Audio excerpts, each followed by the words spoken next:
Yeah, so you can see my screen. Yes.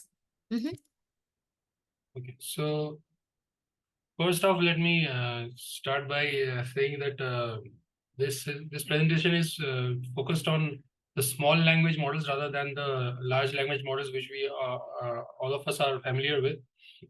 So the objective of this presentation is to show how the SLMs or the small language models can have focused accuracy, minimize data, minimized costs, minimized resources, and also provide enhanced privacy compared to the larger LLMs.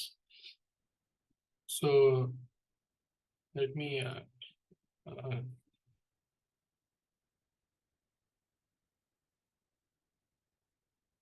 yeah. So coming back to the fund date use case, which was focused on single GPU computing and single GPU ML.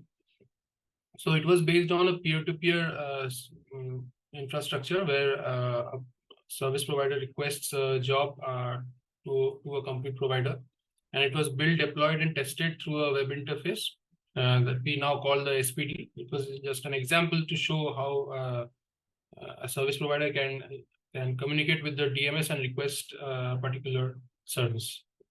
And we also, it is important to note that we developed it before the ChatGPT era. And after we finished deploying it, we came up with some examples that were based on some open source LLMs. But we had faced some challenges related to accuracy, big data, efficiency, privacy, and quantization. So this was what we faced in the late 2022 to early 2023. And we are going to see in this presentation the relevance to SLMs, so how SLMs can be the solution for overcoming these challenges. So a brief introduction to language models. So small or large. So a language model is an AI algorithm that is specifically designed to understand and generate human-like language. And it learns from large data sets of text, can be large or small, absorbing patterns, structures, and nuances of language through statistical probabilities. And for the functionality part, they are capable of predicting the next word in a sequence, completing sentences, paragraphs, and generating text. And can be used in a wide variety of applications, such as text completion, answering questions, summarizing documents. They can have unique use cases. And the significance, this serve as a foundational component in many natural language processing applications, which enhance human-computer interaction. So coming to the large language models, going a bit deeper, which is one of the most hot topics in the machine learning world currently. So it is a type of algorithm which is an advanced form of AI designed to understand, generate, and interact. So as we just saw in the previous slide. So why they are called large? Because they are trained on large data sets and with a diverse range of topics, like from different kinds of books, different articles and websites. And they can handle a lot of complex tasks, such as generating long-form content and so sophisticated applications. And they have grown significantly since the ChatGPT era. So when we see the context towards the smaller language model, which is now known as small language models, so they are a more compact version of AI algorithms that deal with human language.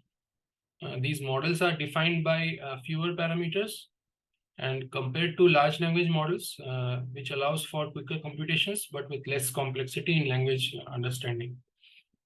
So as far as the training data is concerned, they are trained on smaller data sets, which makes them faster to train and more efficient. And they can also perform basic natural language processing tasks. And they have a remarkable ability to work on limited computational resources without losing efficiency. And also, we are going to see the impact on AI on a regular basis as we recently 5.3 was launched a few days back. So we are going to see a short demo on 5.3 also. So now this is the topic that I thought of, like how can we make SLMs better and as competent as LLMs. So these are some of the ways in which through which we can make them as competent. So like retrieval augmented generation is a way to fetch specific areas of data that is more relevant for the language model. So that makes the SLMs more powerful. Like introducing multimodal capabilities, like adding it a feature for browsing. For example, just like large language models, small language models cannot access the web unless they are given those functionalities. So we can add these capabilities like browsing, like, and then image and real-time vision, image and video generation. So these are multimodal capabilities that can radically enhance the capabilities of small language models. And LangChain particularly helps in coordinating through different types of SLMs, and so that the AI automation becomes a lot more easier. And knowledge distillation is basically fetching, like going through large amounts of data. For example, you can fetch a lot of data from the LLMs and distill it to make an SLM. And quantization is basically how we can download large data sets which cannot be loaded on a small GPU, but you can do that using quantization. So there is also something that has gained traction in recent years.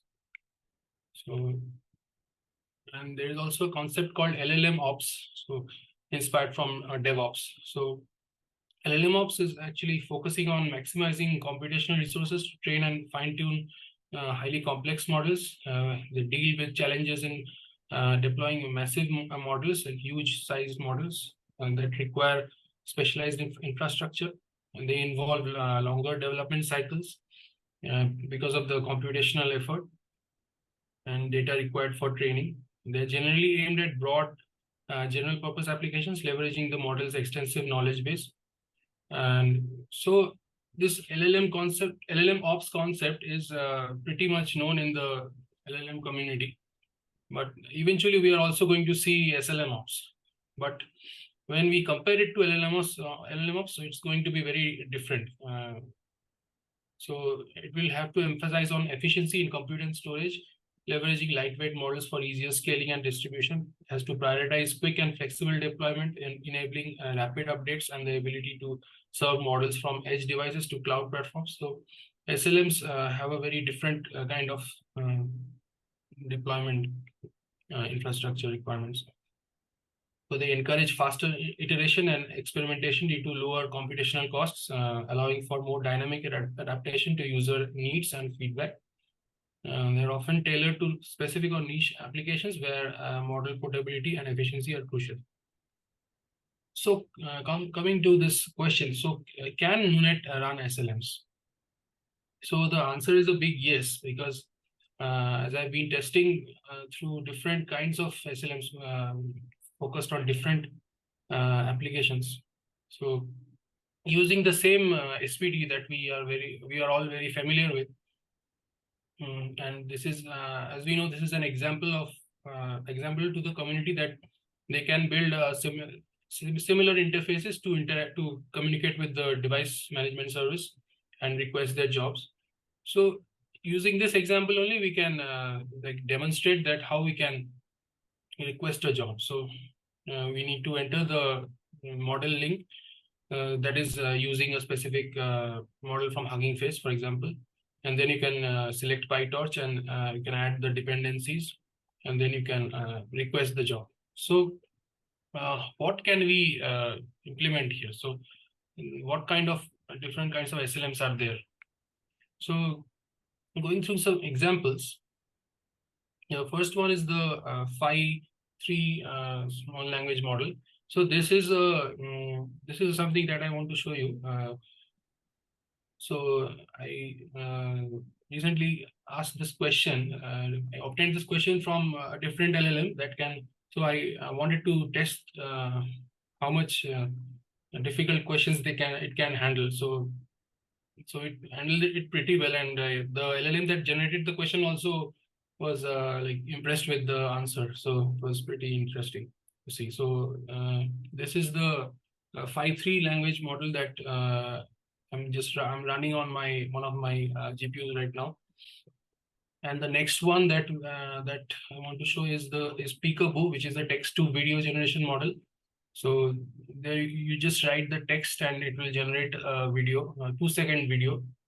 So this is another example, and this is also currently loaded on my machine, which I can show you now if the time permits. So the next one is Moonry. This is one of my favorites. So it's like real-time video inferencing. So you stream from your webcam, and that webcam is streamed to the machine, and it is going to tell you what you can see in the image.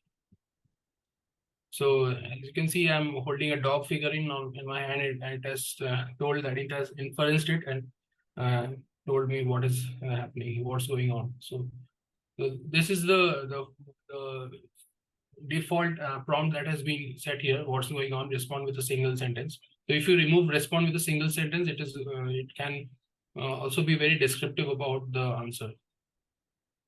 Yeah. So looking at the advantages of SLMs.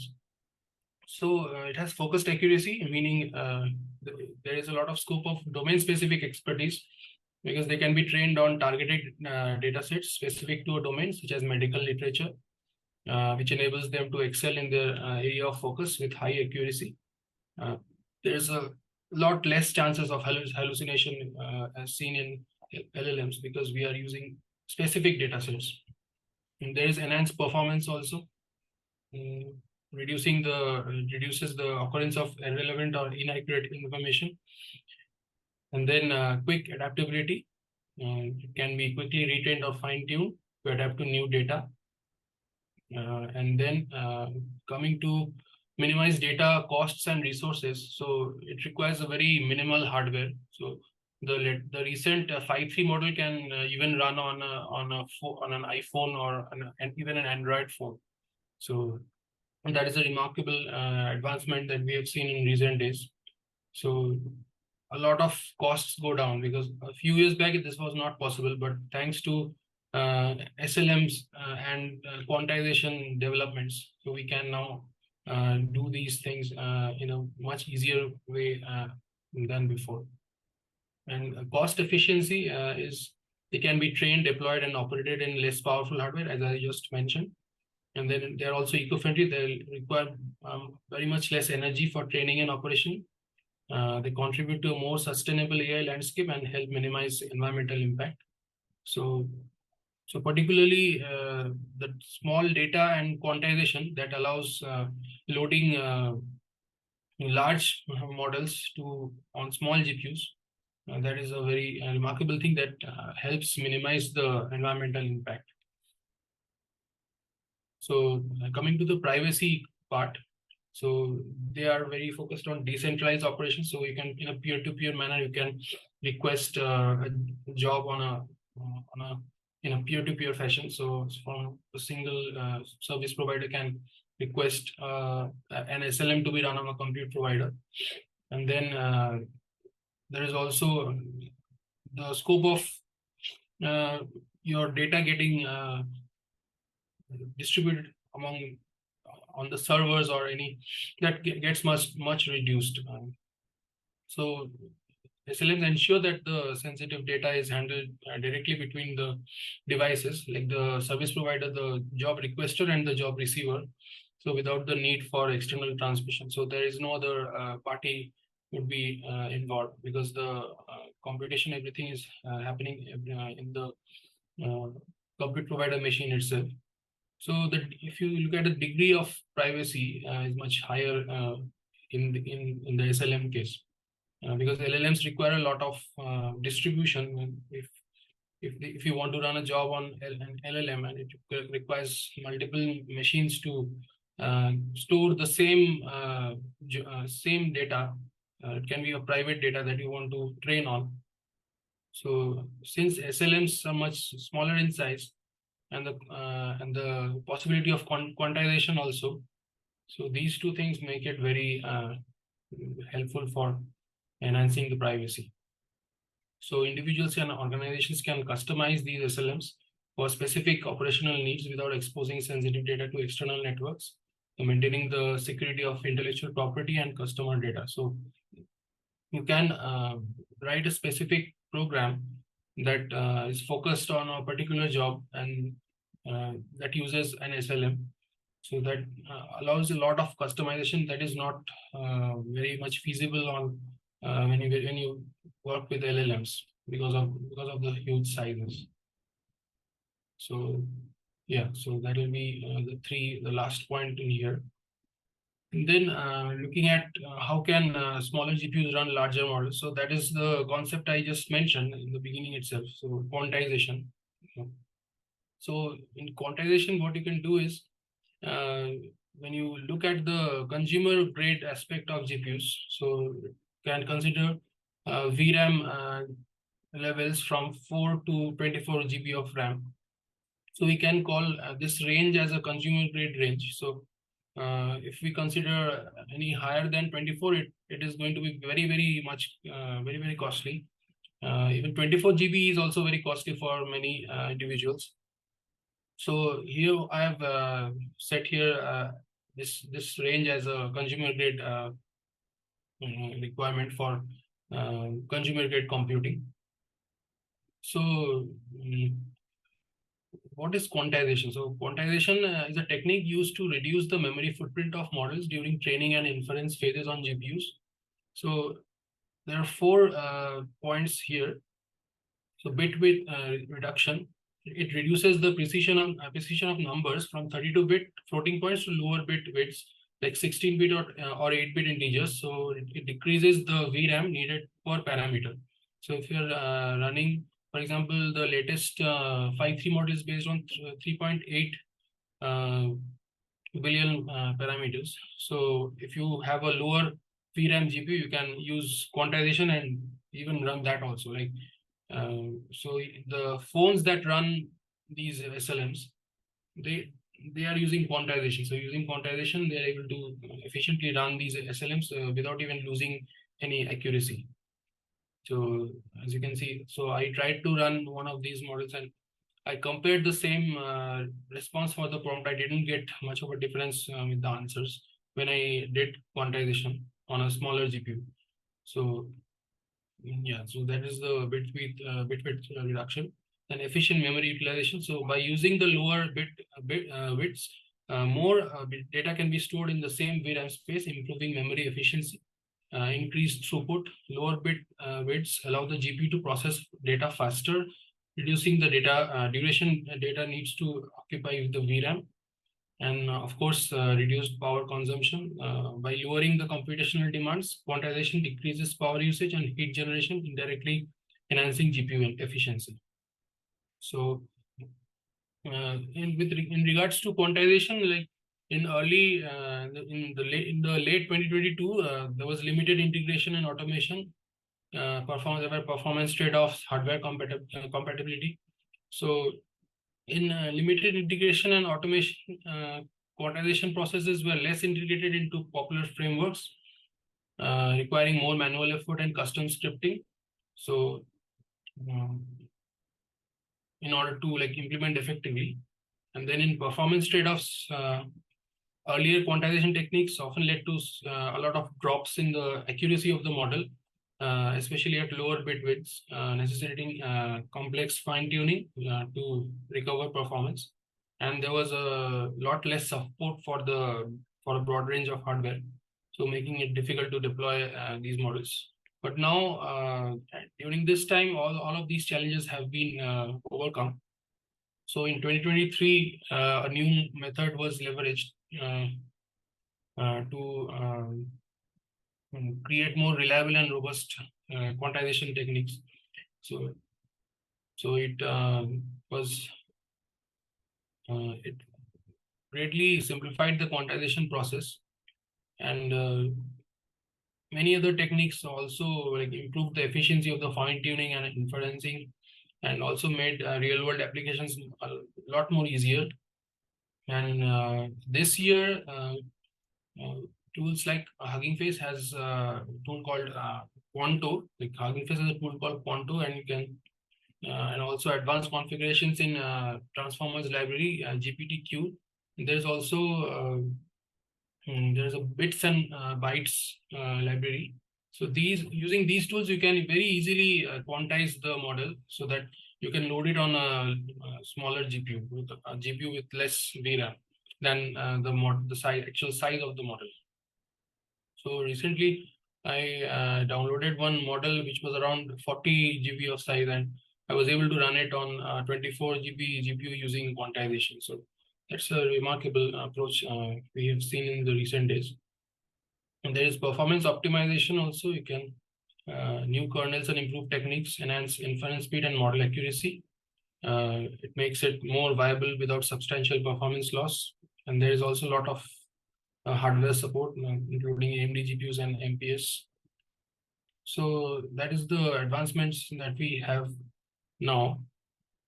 So going beyond, it's not just GPUs. It can, since these because of these efficient quantization techniques, we can think of running these on any device basically. So that's the going by the mission of NuNet, like dormant computers, dormant devices across the world. So I think quantization is a remarkable approach, and SLMs also combined with SLMs. So I think SLMs and quantization both can be very critical in envisioning this kind of infrastructure where all different kinds of devices are onboarded, and we can run jobs on even larger uh, models. Like you can download a lot of huge amount of data, but using quantization you can uh, run these models on using the smaller devices. So coming to the demos, so let me quickly try to uh, share the my other screen now. So,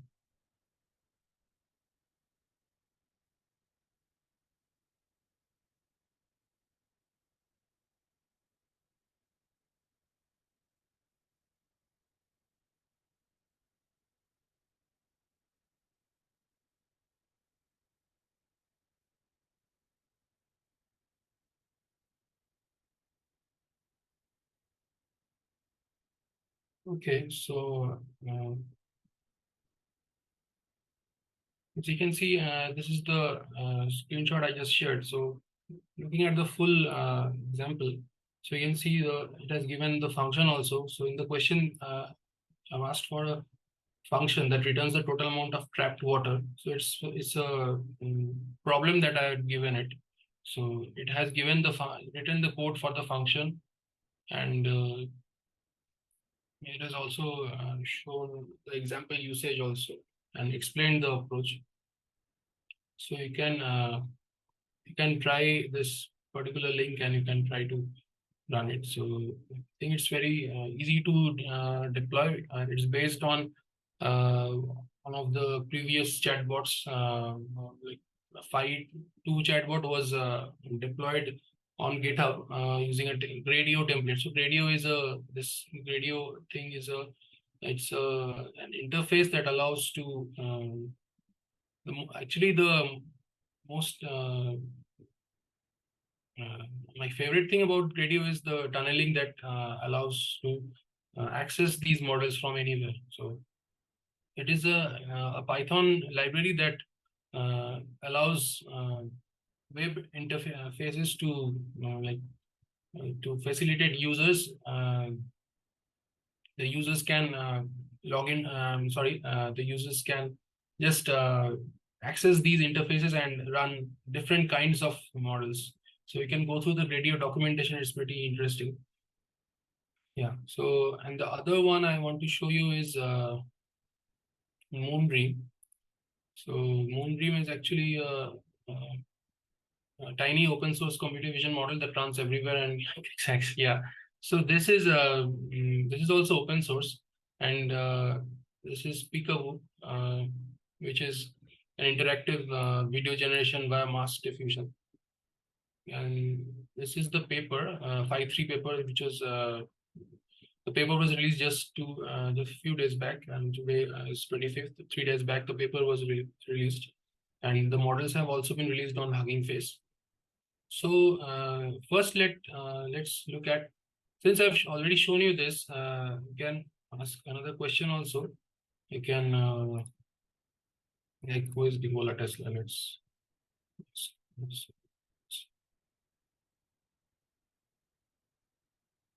yeah. So it is giving the answer also here in real time. I'm showing you. Yeah. So if you ask it to write in detail, then also it can do that. Like you click on undo and then just add write in detail.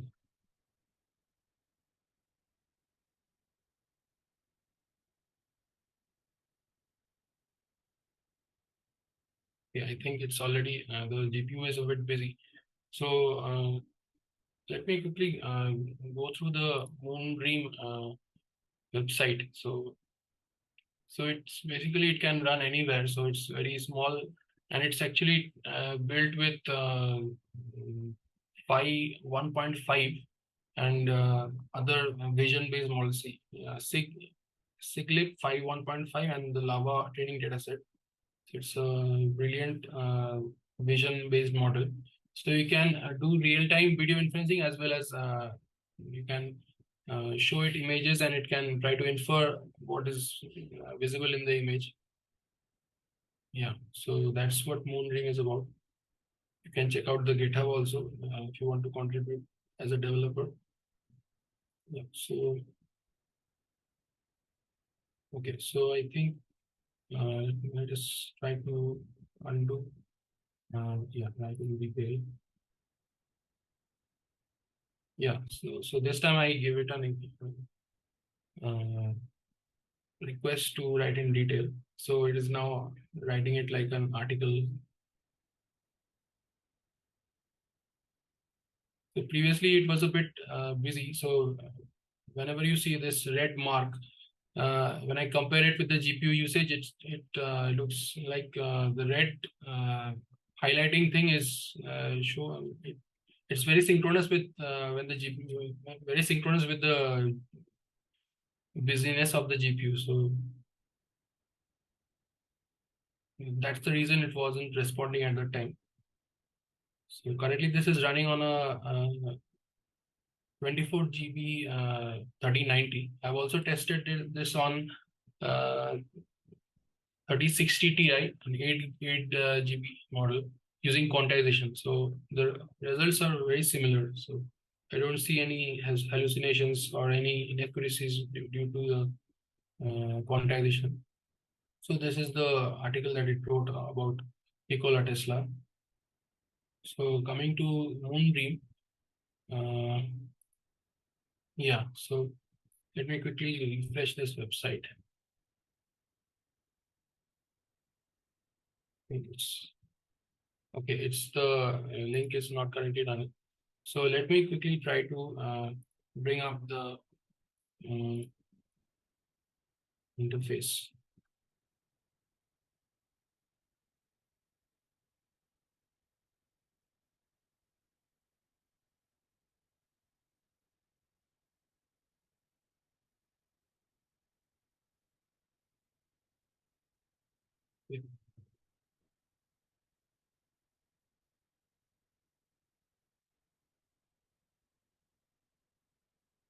Okay, so let me now stop the uh, Phi 3 model and let's try to run the Moondream model.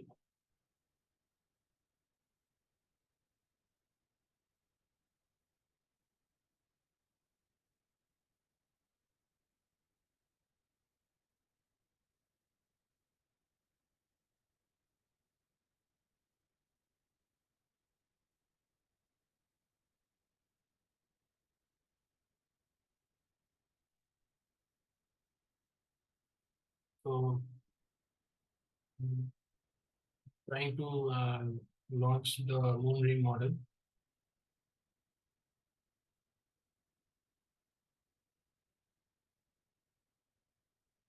Okay. So just launching it. So let me share the quickly share the screen also because it will be more relevant. So,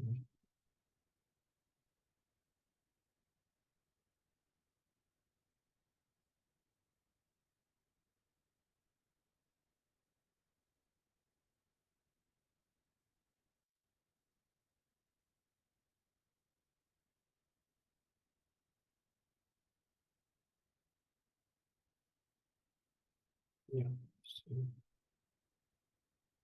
yeah. So here I'm logged into the container. I'm trying to deploy Moonring.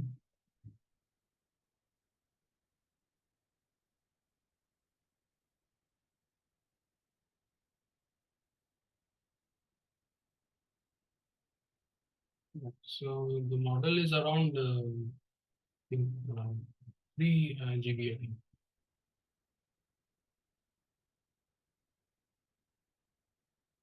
So I think I need to disable my camera because I need to show you from the camera from the webcam only, from the radio interface that Moonbeam is using.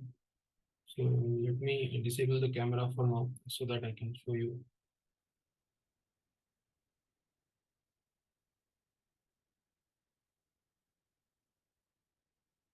So as you can see, this radio .live link is available now. So I'm trying to open this on my browser. And I'm going to share the screen again.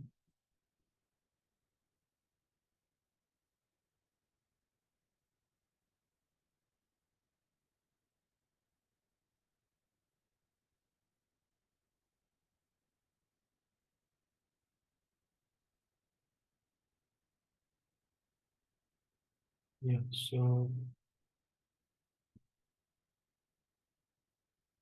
yeah. So can you see the browser that is? Can you see the Moondream interface? Yes. Yeah. Yes, So we can. yeah. So you see the real-time inferencing. So a man sits in a chair in a room with a whiteboard. So purple shirt. Yeah. So I've kept some objects here.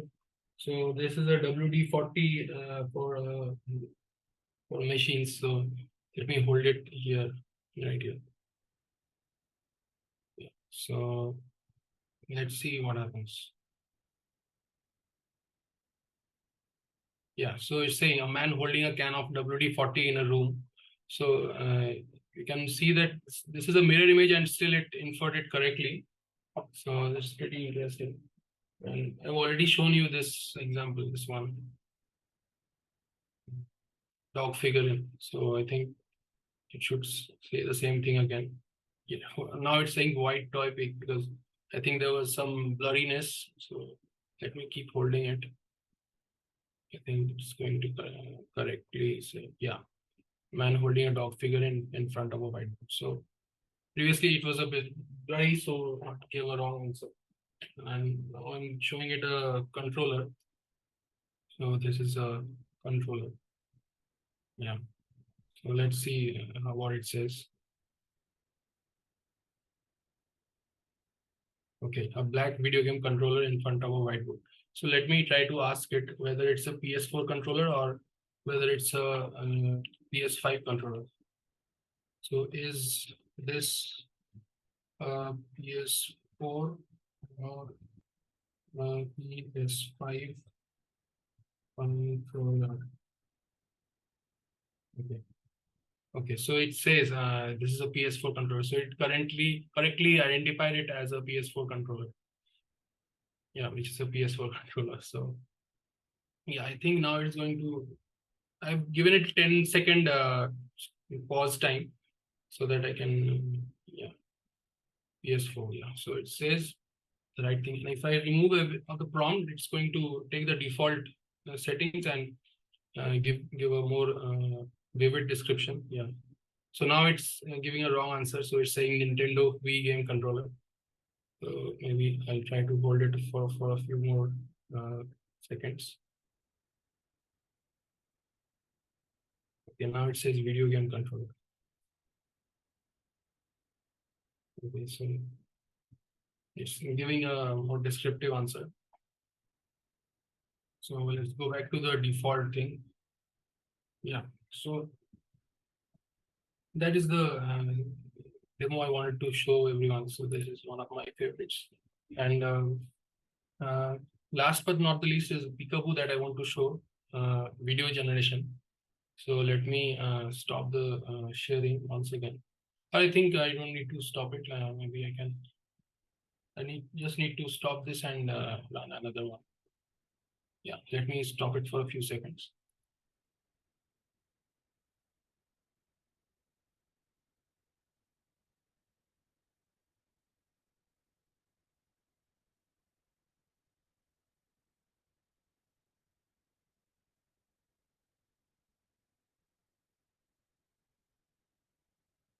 Okay, so now I'm going to start the Peekaboo text to video generation.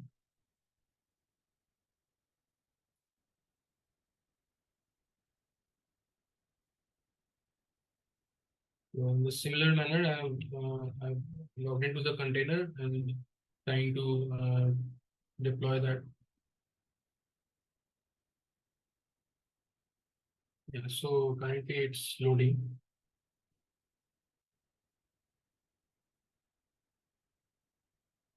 Takes a while to load, so please wait for a few seconds, please. So yeah, it's loading. Are you sharing something? Or?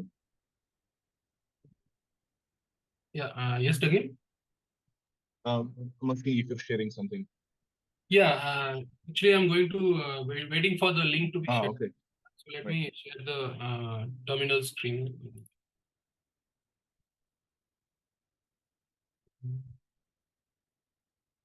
Yeah, so it is trying to load the model. So yeah, so it has launched the your Looker URL, and I'm waiting for it to launch the radio URL. So which is the public URL. So it's creates a tunneling service, and we are able to access it from anywhere. So let me stop sharing this and share the other screen.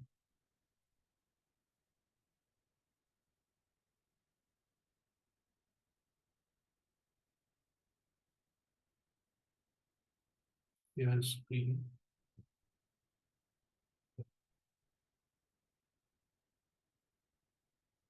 Okay, so now it has launched the Peekaboo demo interface.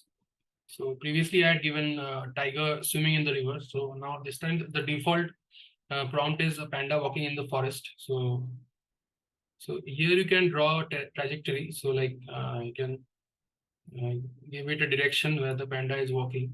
So like and draw something. Uh,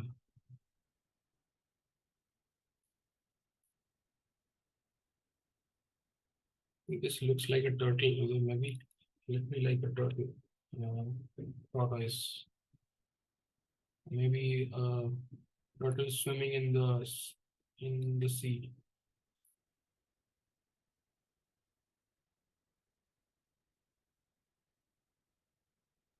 Dancing in a cave.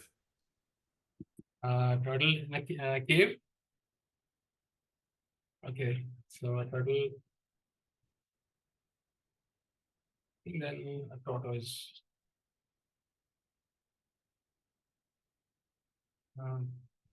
Walking in a. We need to give the foreground object. So if we do not give this object, is going to throw an error. So we need to give the foreground object. So the object which you want to highlight here. So I'm focusing on the tortoise here. So I gave it like this. So let me try to generate the video.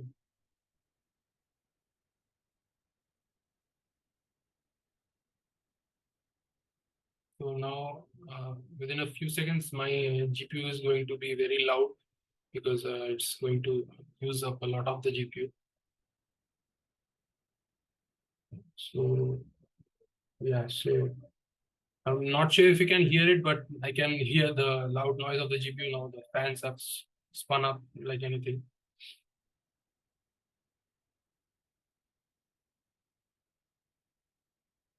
So I think there is some issue with the interface, but the video is still generating here and on the CLI. Let me try this again. We have some time, we can try this again.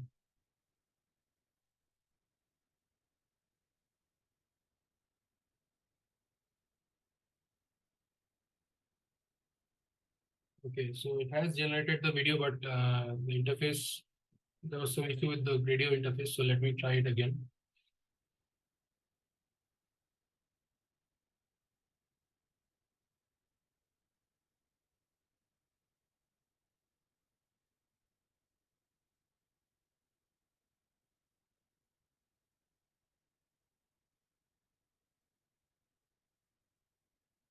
Okay, so let me try the same voice.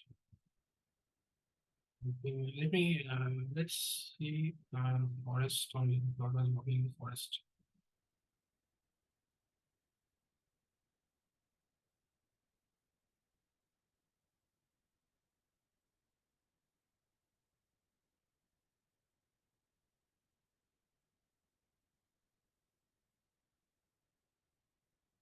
This is not compulsory, but I'm just showing for the demo purpose.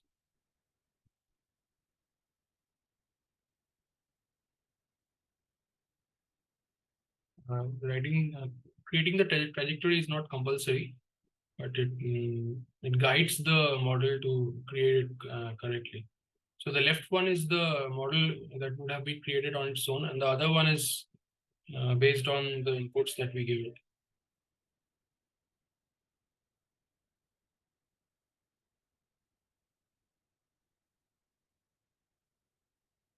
Okay, so it's again trying to process the model and create the video.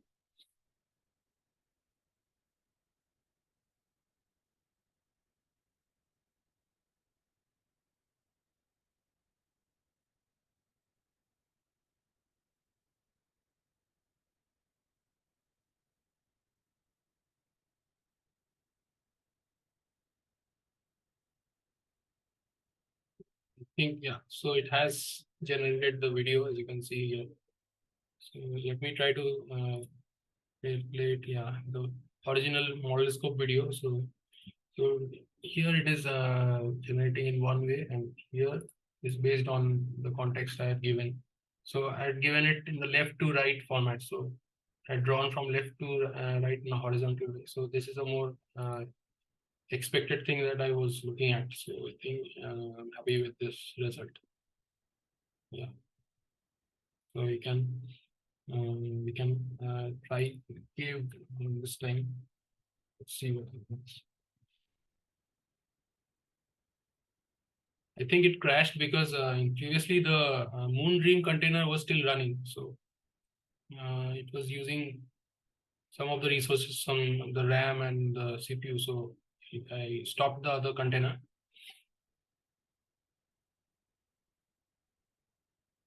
Okay. So the GPU is busy again now.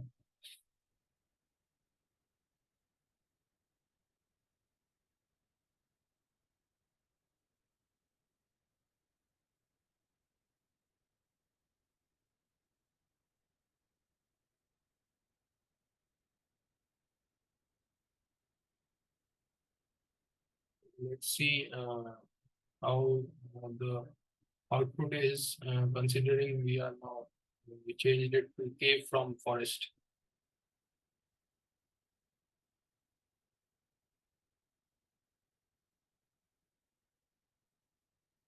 Okay, it's a bit. The background is a bit similar to a cave. You can see here on the right, on the top right, it looks like a cave actually, cave entrance actually. So here, this one looks like inside a cave or something. pretty interesting. Yeah. So yeah, I think we have around 14 minutes now. So I think that will be all from my side. Thanks so much for listening and watching. And so if you have any questions, please, or any feedback, please share with me. Thank you so much, Avi. Very interesting SLMs and what they can make. Well, I have a question regarding you showed many functionalities that the SLMs can improve, but I want to know if what do you think if the LLMs still have a place and when we should choose to use LLMs? Actually, if we are looking at more generalized answers and more, if we are looking for answers that are that require a lot of like require models that have been trained on larger data sets and a broad knowledge base. So I think in those cases, LLMs would be useful. And particularly for the single GPU use case, the way we see the development of quantization that allows loading even a 40 GB GPU onto a 24 GB, 40 GB model into a 24 GB GPU. I think there is a scope for running them on the single GPU use case as well, the fund date use case. Yeah.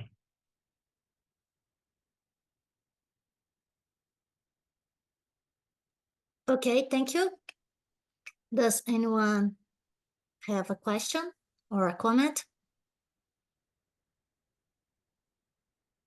I have a question. I don't know if Abby can answer. Actually, yeah, good. Actually, I have a lot of questions for you also. Right. Yeah. I was thinking, so are these censored? Are these models censored? And how does that affect their performance? I think the Phi 3 model is based on the MIT license. Okay. Yeah, and the Moondream is based on Apache. So actually, I first look into the licenses because before going into them, because if you look at the other models, so they are told as open source, but actually they are not actually open source. So they are creating their own licenses and saying that it is open source. So there's a bit of misinterpretation in the community because of some media-based articles. So I think it is important to look into the licenses and properly. And the most popular license is MIT license that you can use very easily. So first I look into the licenses, then only I go for whether I should use this model into the research, AI research purposes. Yeah. Yeah, but I also mean, like, what are there things that it would refuse to identify or answer? No, I don't think so. I don't think so. Okay. Because this is completely under your control and very private to you. Yeah. Yeah.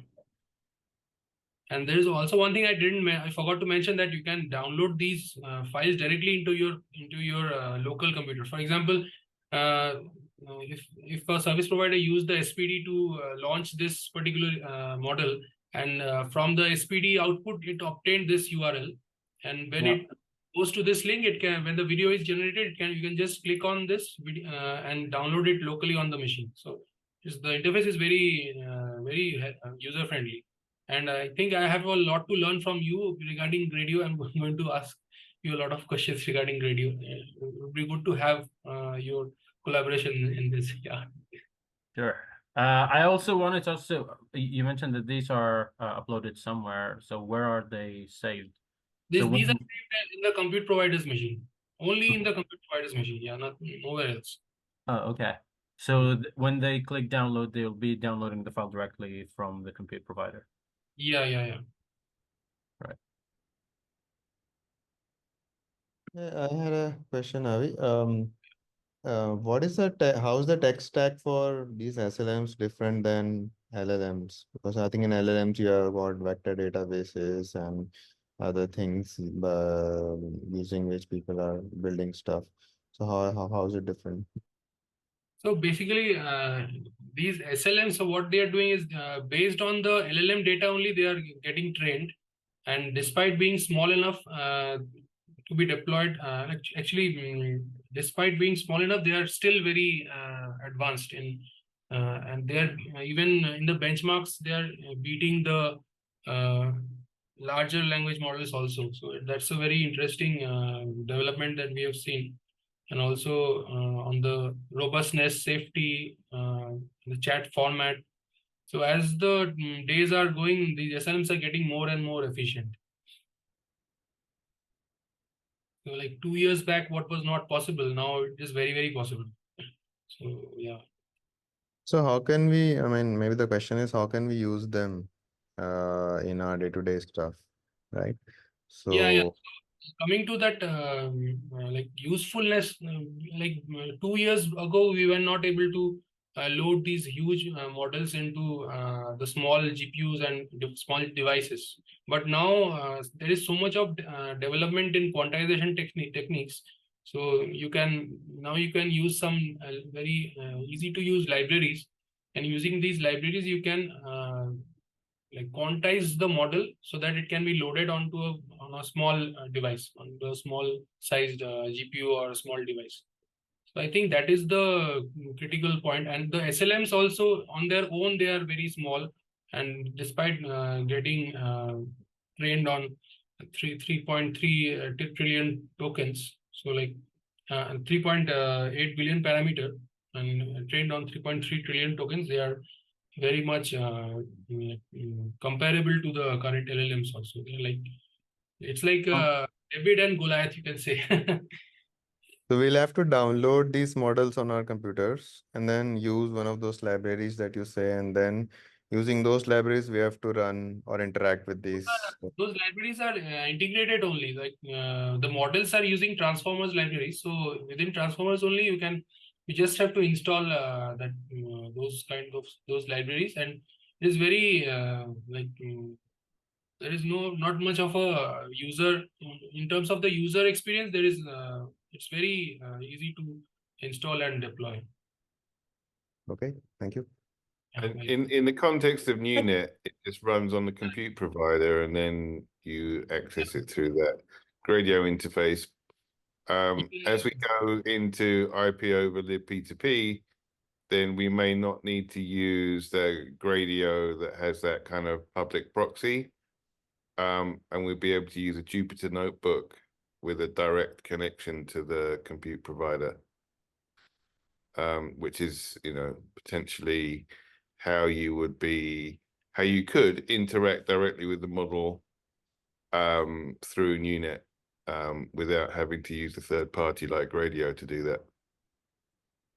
Yeah, you can do that as well. So libp2p, IP over libp2p would be very helpful on that regard, because we need to have access to a static kind of page where the model is loaded and you can like interact with the model on a Jupyter notebook itself. So I think for static web pages, IP over libp2p is going to be very useful.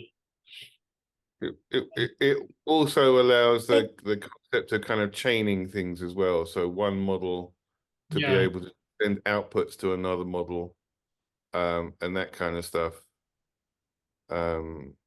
Which is where if you've got multiple SLMs that have got different capabilities based on what they were trained on, you can still have one interface where you ask an initial question, and then an application can decide which SLM that question should go to, and then go and pass that to that model's API and then get a response back. We can do that directly in the program itself. Like I see a lot of people in the ML community, they are a lot of Gradio users are coming up, and there are some other interfaces like also one is called Streamlit, and Hugging Face also provides a web interface that is also open source. So a lot of people are using different kinds of web interfaces. So So Gradio has a very plus point because of its integrated tunneling service. So in the code itself, if you write like share equal to true, then it is going to create a public tunnel. So like then only it is going to create that a public tunnel. So if we can do something similar on the lines of Jupyter notebooks also, that it is going to be another feature of NuNet. So IPO P2P would be helpful in that regard.